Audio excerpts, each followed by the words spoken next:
Good morning. Oh boy,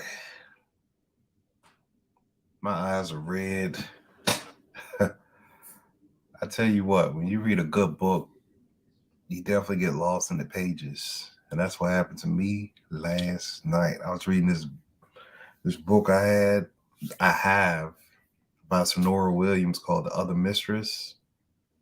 Man, that thing it's a page turner. I can see Tyler Perry doing a movie on that. For real. Gosh. I'm all out of whack this morning because I didn't go to the gym. It's crazy. As I get older, trying to stay up late and then get up early the next day, they just don't go together at all. Anyhow, so I found this interesting, right? So this is called Public Office and Public Interest. The straw man's clothes. The straw man clothes consist of public office and public interest. We call these two things collectively public rights. The method of creating the clothes is to enact civil franchise statutes. More specifically, the straw man is created usually in the definition sections of the statutes and the public rights. Attributed to elsewhere in those same statutes are the clothes. This is interesting right here, this piece right here. The fact that the clothes are the civil statutes is the reason why actions in civil court are called lawsuits. Huh? Let me read that again. I don't want that to go over people's head. The fact that the clothes are the civil statutes is the reason why actions in civil court are called lawsuits.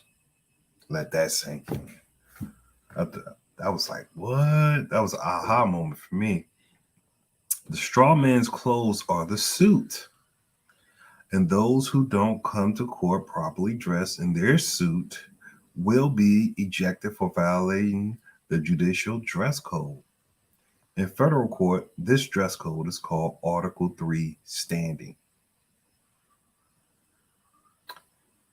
How the straw man is created and gets his clothes.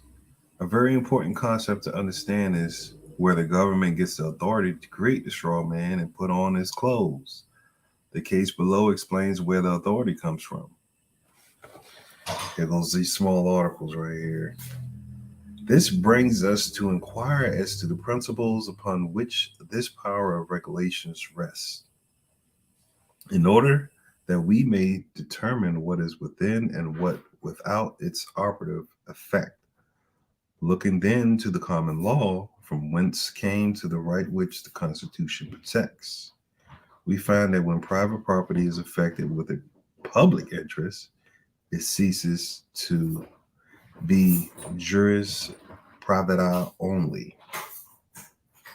That's it's interesting. All right. This was said the Lord Chief Justice Hale more than 200 years ago in his treatise De Fortis Maris. Wow. Our Hard Law Tracts 78 has been accepted without objection as essential element in the law of property ever since. Property does become clothed with a public interest when used in a manner to make it of public consequence and affect the community at large. When therefore one devotes his property to use in which the public has interest, he is in effect grants the public an interest in that use and must submit to be controlled by the public for the common good. To the extent of interest he has thus created, he may withdraw his grant by discontinuing the use. But so long as he maintains the use, he must submit to the control. That's crazy. Man, it's so easy that they can take your property away from you. Therefore, the straw man's clothing is a public interest, and he cannot exist without clothing. There's no such thing as a naked straw man. That public interest is called a franchise. A franchise is said to be right reserved to the people by the Constitution as the elective franchise. Again, it is said to be privilege conferred by grant from government and vested in one or more individuals as a public office. This jargon is like, whew, no wonder they keep stuff from us, right? The way that they word this and the way where they put it is just amazing. Here's an example of the phenom from the vehicle code of one state in which they recognize traveling with a motor vehicle as an activity infected with the public interest. Hawaii Revised Statute, Title 15, Transportation and Utilities. Section 271-1, Declaration of Policy. The legislator of this state recognizes and declares the transportation of persons and of property for commercial purposes over the public highways of the state constitutes a business affected with the public interest. It is intended by the chapter to provide for fair and impartial regulation of such transportation in the interest of preserving for the public the full benefit and use of the highways consistent with the public safety and needs of commerce to promote safe, adequate, economical, and efficient service and foster sound economic conditions in transportation. Yeah, right. Some of these roads are messed up here. I don't know about in Hawaii, but next, we must consider more carefully what constitutes a public interest. Public interest, public use, and public property are synonymous. When we discuss public interest, we are really talking about how public property and public rights are created. Governments are created to protect people's private property from harm by their neighbors. If they are de jure government, they will provide the protection without making the party protected or the property protected into public property.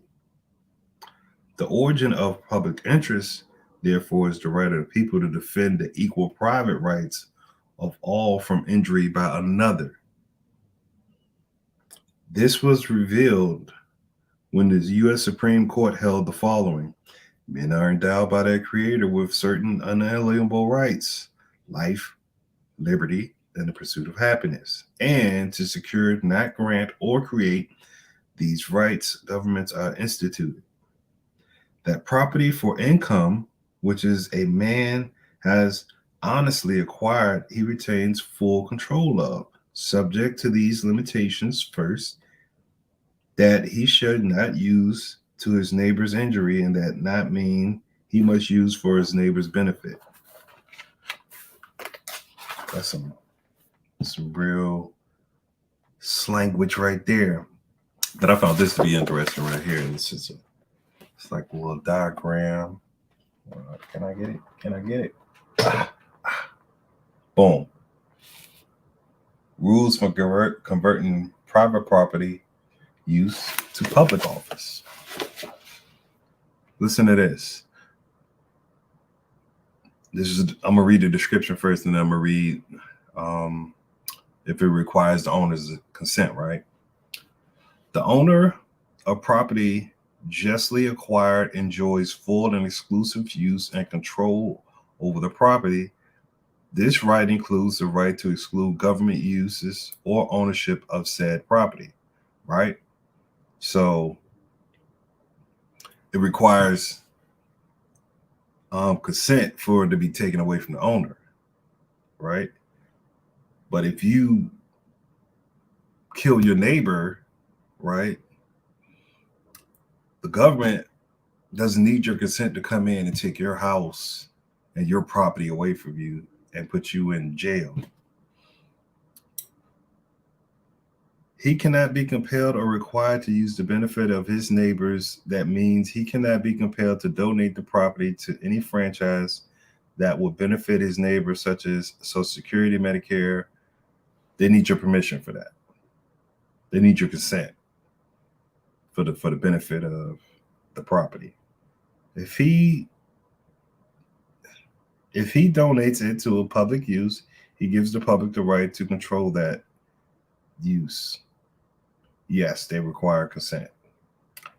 Whenever the public needs require, the public may take it without his consent upon payment of due compensation, i.e., eminent domain. They don't need your consent for that. They don't need your consent for that. Then it goes more in depth about, way more in depth about the public office and the fiction of law. But I just wanted to talk about that real quick about public office and private. Man, this stuff, listen, I say it every day, but gosh, it's not like just like reading a simple how-to guide. Like this is definitely like a 7-course meal every time I open the book up. Like there is no just let me just skim here, skim there. It's like I read a little bit to y'all, and then like I'm like really just trying to get through it. It's like, yo. Like, but anyhow, I hope y'all enjoy y'all day. I'm about to go get it in at the gym because I don't feel right. Like my equilibrium is off. I'm not even like I'm here. And I just need that. This is gonna be my shot of coffee right here going to the gym. So anywho, I hope y'all have a good Thursday. What is it, July the what? 6th? Yeah, July 6th. And yeah, peace.